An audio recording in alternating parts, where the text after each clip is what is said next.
The president was asked about DeepSeek last night on Air Force One when he gaggled for, I think, the third or fourth time throughout the weekend with members of the traveling press corps. The president said that he believes that this is a wake-up call to the American AI industry. The last administration sat on their hands and allowed China to rapidly develop this AI program. And so President Trump believes in restoring American AI dominance. And that's why he took very strong executive action this past week to sign executive orders to roll back some of the onerous regulations on the AI industry. And President Trump has also proudly appointed the first AI and crypto czar at this White House, David Sachs, whom I spoke with yesterday, very knowledgeable on this subject, and his team is here working every single day to ensure American AI dominance. As for the national security implications, I spoke with NSC this morning. They are looking into what those may be, and when I have an update, I will share it with you. The president is confident that we will restore American dominance in AI. And as I said in my opening statement, Matt, it is a priority of this White House to honor the First Amendment. And it is a fact that Americans are consuming their news media from various different platforms, especially young people. And as the youngest press secretary in history, thanks to President Trump, I take great pride in opening up this room to new media voices to share the president's message with as many Americans as possible. In doing so, number one, we will ensure that outlets like yours, Axios and Breitbart, which are widely respected and viewed outlets, have an actual seat in this room every day. We also, again, encourage anybody in this country, whether you are a TikTok content creator, a blogger, a podcaster, if you are producing legitimate news content, no matter the medium, you will be allowed to apply for press credentials to this White House. And as I said earlier, our new media website is whitehouse.gov/new media. And so we encourage people to apply. Again, as long as you are creating news-related content of the day and you're a legitimate independent journalist, you're welcome to cover this White House. There's no doubt President Trump has always been the hardest working man in politics. I think that's been proven over the past week. This president has again signed more than 300 executive orders. He's taken historic action. I gaggled aboard Air Force One to mark the first 100 days of this administration, 4 p.m. last Friday, our first 100 hours rather. And this president did more in the first 100 hours than the previous president did in the first 100 days. So President Trump, I think you can all expect for him to continue to work at this breakneck speed. So I hope you're all ready to work very hard. I know that we are. The truth from this podium every single day. I commit to speaking on behalf of the President of the United States. That is my job. And I will say it's very easy to speak truth from this podium when you have a president who is implementing policies that are wildly popular with the American people. And that's exactly what this administration is doing. It's correcting the lies and the wrongs of the past 4 years, many of the lies that have been told to your faces in this very briefing room. I will not do that. But since you brought up Truth Seek, I would like to point out, while I vowed to provide the truth from this podium, we ask that all of you in this room hold yourselves to that same standard. We know for a fact there have been lies that have been pushed by many legacy media outlets in this country about this president, about his family, and we will not accept that. We will call you out when we feel that your reporting is wrong or there is misinformation about this White House. So yes, I will hold myself to the truth, and I expect everyone in this room to do the same. Well, I think there's only uncertainty in this room amongst the media. There's no uncertainty in this building. So let me provide the certainty and the clarity that all of you need. This is not a blanket pause on federal assistance and grant programs from the Trump administration. Individual assistance, that includes, I'm not naming everything that's included, but just to give you a few examples, Social Security benefits, Medicare benefits, food stamps, welfare benefits, assistance that is going directly to individuals will not be impacted by this pause. And I want to make that very clear to any Americans who are watching at home who may be a little bit confused about some of the media reporting. This administration, if you are receiving individual assistance from the federal government, you will still continue to receive that. However, it is the responsibility of this president and this administration to be good stewards of taxpayer dollars. That is something that President Trump campaigned on. That's why he has launched DOGE, the Department of Government Efficiency, who is working alongside OMB. And that's why OMB sent out this memo last night, because the president signed an executive order directing OMB to do just this. And the reason for this is to ensure that every penny that is going out the door is not conflicting with the executive orders and actions that this president has taken. So what does this pause mean? It means no more funding for illegal DEI programs. It means no more funding for the Green New scam that has cost American taxpayers tens of billions of dollars. It means no more funding for transgenderism and wokeness across our federal bureaucracy and agencies. No more funding for Green New Deal social engineering policies. Again, people who are receiving individual assistance, you will continue to receive that. And President Trump is looking out for you by issuing this pause because he is being good steward of your taxpayer dollars. Pause in the Office of Management and Budget is reviewing the federal funding that has been going out the door. Again, not for individual assistance, but for all of these other programs that I mentioned. I also spoke with the incoming director of OMB this morning, and he told me to tell all of you that the line to his office is open for other federal government agencies across the board, and if they feel that programs are necessary and in line with the president's agenda, then the Office of Management and Budget will review those policies. I think this is a very responsible measure. Again, the past 4 years, we've seen the Biden administration spend money like drunken sailors. It's a big reason we've had an inflation crisis in this country for, honestly. Notice it was the executive order that the president signed. There's also a freeze on hiring, as you know, a regulatory freeze, and there's also a freeze on foreign aid.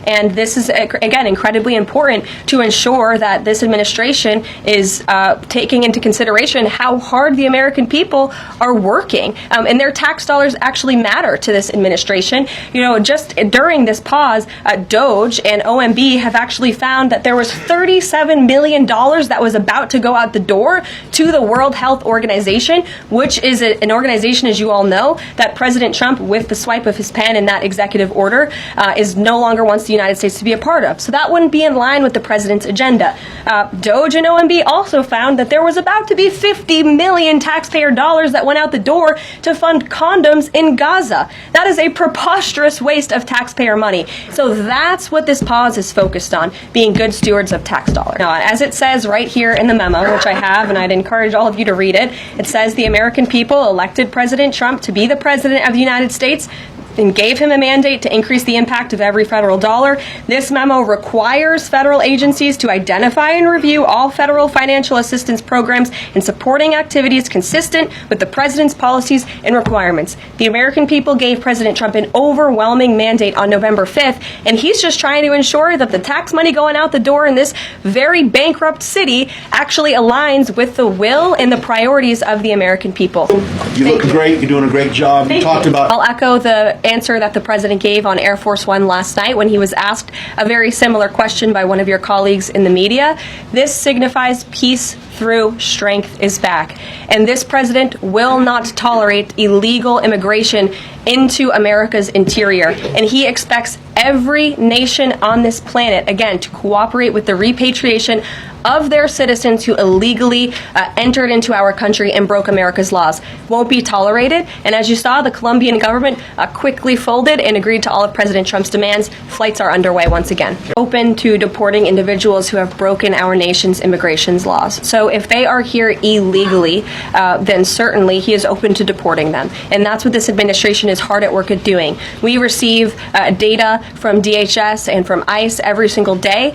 From what we hear on the ground, ICE agents are feeling incredibly empowered right now because they actually have a leader in this building who is supporting them in doing their jobs that they were hired to do, which is to detain, arrest, and deport illegal criminals who have invaded our nation's borders. The president has said countless times on the campaign trail, I've been with him at the rallies, I know you've been there covering them too, Peter, that he is focused on launching the largest mass deportation operation in American history of illegal criminals. And if you are an individual, a foreign national, who illegally enters the United States of America, you are, by definition, a criminal. And so therefore you are subject to deportation. Also, so two things can be true at the same time. We want to deport illegal criminals, illegal immigrants from this country, but the president has said that, of course, the illegal criminal drug dealers, the rapists, the murderers, the individuals who have committed heinous acts on the interior of our country and who have terrorized law-abiding American citizens absolutely, those should be the priority of ICE, but that doesn't mean that the other illegal criminals who entered our nation's borders are off the table. Particular actions are you referring to that wouldn't even identify? What I can tell you is that welfare benefits of food stamps that will not be impacted by this federal pause. I can get you the full list after this briefing from the Office of Management and Budget, but I do want to address the cost cutting because that's certainly very important and cutting the cost of living in this country. President Trump has taken historic action over the past week to do that. He actually signed a memorandum to deliver emergency price relief for American families, which took a number of actions. I can walk you through those. He also repealed many onerous Biden administration regulations. We know over the past 4 years, American households has been essentially taxed $55,000 in regulations from the previous administration. President Trump, with the swipe of his pen, rescinded those, which will ultimately put more money back in the pockets of the American people. So deregulation is a big deal. And then when it comes to energy, I mean, the president signed an executive order to declare a national energy emergency here at home, which is going to make America energy dominant. We know that energy is one of the number one drivers of inflation. And so that's why the president wants to increase our energy supply to bring down costs for Americans. The Trump energy boom is incoming, and Americans can expect that. And answered this question 4 times. To individuals at home who receive direct assistance from the federal government, you will not be impacted by this federal freeze. In fact, OMB just sent out a memo to Capitol Hill with Q&A to clarify some of the questions and the answers that all of you are asking me right now. Again, direct assistance will not be impacted. I've been asked and answered about this OMB memo. There's many other topics of the day. Assistance that is in the hands of the American people will not be impacted. Again, as I said to Peter, we will continue to provide that list as it comes to fruition. But OMB right now is focused on analyzing the federal government's spending, which is exactly what the American people elected President Trump to do. Them because they illegally broke our nation's laws, and therefore they are criminals as far as this administration goes. I know the last administration didn't see it that way, so it's a big culture shift in our nation to view someone who breaks our immigration laws as a criminal, but that's exactly what they are. And welcome to the briefing. If they broke our nation's laws, yes, they are criminal. Yesterday, and he was firm in his decision despite some of the comments that you had referenced, and he's made it very clear that he does not believe American taxpayers should fund security details for individuals who have served in the government for the rest of their lives, and there's nothing stopping these individuals that you mentioned from obtaining private security. That's where the president stands on it. I have no updates on that. In fact, I've talked to the Presidential Personnel Office, who has told me directly that there is such an influx of resumes for this administration that it's incredibly overwhelming. There is no lack of talent. Reagan, since you're in the back row, I hear you, the back row hasn't gotten much attention in the last 4 years, so I'm happy to answer your question. And I can project. And an executive order to streamline the vetting for visa applicants and for illegal immigrants in this country who are coming, of course, from other nations. It also directed the Secretary of State to review the process and make sure that other countries around the world are being completely transparent with our nation and the individuals that they are sending here. And so the Secretary of State has been directed to report back to the president. I haven't seen that report yet. We've only been here for a few days. States, this is certainly within the confines of the law. So White House counsel's office believes that this is within the president's power to do it, and therefore he's doing it. Okay. Now that clearly states this is within the law. And all of this White House and the White House counsel's office that the president was within his executive authority to do that. He is the executive of the executive branch, and therefore he has the power to fire anyone within the executive branch that he wishes to. There's also a case that went before the Supreme Court in 2020, Scala Law LLC versus the Customs, Bureau Protection. I would advise you to look at that case, and that's the legality that this White House was resting on. So that went out by the Presidential Personnel Office, and the President is the leader of this White House. So yes. Yes. There are discussions about such an investigation, but it wouldn't be a bad idea considering that the Houthis certainly are terrorists. They have launched attacks on U.S. naval ships across this world, and so I think it was a very wise move by this administration to redesignate them as a terrorist group, because they are, and I think it was a foolish decision by the previous administration to do so. As for an investigation, I'm not sure about that, but it's not a bad idea. I answered this question this past weekend when he took a lot of questions from the press, and he said that the February 1st date for Canada and Mexico still holds, considering that for February 1st. Yeah, so when the president talked about that in his speech yesterday, that actually wasn't a new announcement. That was within a presidential memorandum that he signed in one of the first days here in the White House on his America First trade agenda. So there's more details on those tariffs in there. As far as a date, I don't don't have a specific date to read out to you, but the president is committed to implementing tariffs effectively, just like he did in his first term.